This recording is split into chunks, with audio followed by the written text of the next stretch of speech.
C'est presque toute l'équipe gouvernementale qui s'est présentée devant les conseillers nationaux de transition ce 3 décembre 2024. Pas surprenant, puisque le sujet à l'ordre du jour en vaut la peine. Soutenir le président de la République et le gouvernement dans leur décision de rompre l'accord militaire de défense avec la France. Cette décision historique sur laquelle le chef de l'État avait donné des éclaircissements dans son intervention du 1er décembre a fait l'objet de la 17e séance plénière de la deuxième session ordinaire du Conseil national de transition. Introduite par le premier vice-président Aliko Tchaimi, la motion a été largement soutenue par les conseillers nationaux. Certains ont même demandé au gouvernement d'aller plus loin en fixant un calendrier de départ pour les soldats français du Tchad. La ministre secrétaire générale du gouvernement a demandé un soutien ferme des conseillers avant le vote.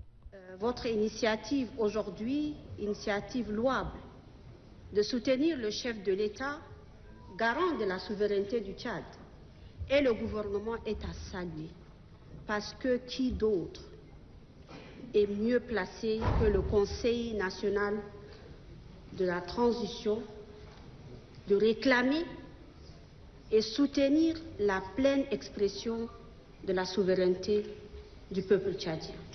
Nous avons vu cet engouement, mais nous plaidons pour que le vote soit à un pourcentage très élevé.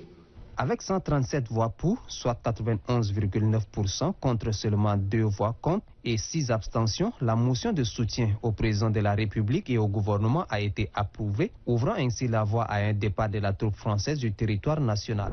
L'une des raisons principales qui a motivé l'État à mettre fin à ces accords, c'est d'abord l'obsolescence et la désuétude de ces accords.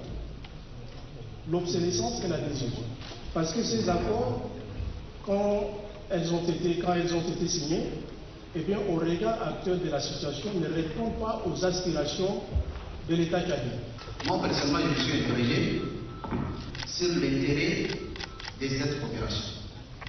De 76 à nos jours, est-ce que l'existence de l'armée française au Tchad nous a épargné des guerres, des violences?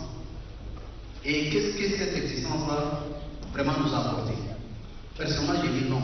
Il nous appartient à nous de nous prononcer par une résolution pour dire au président de la République que le peuple tchadien est à vous.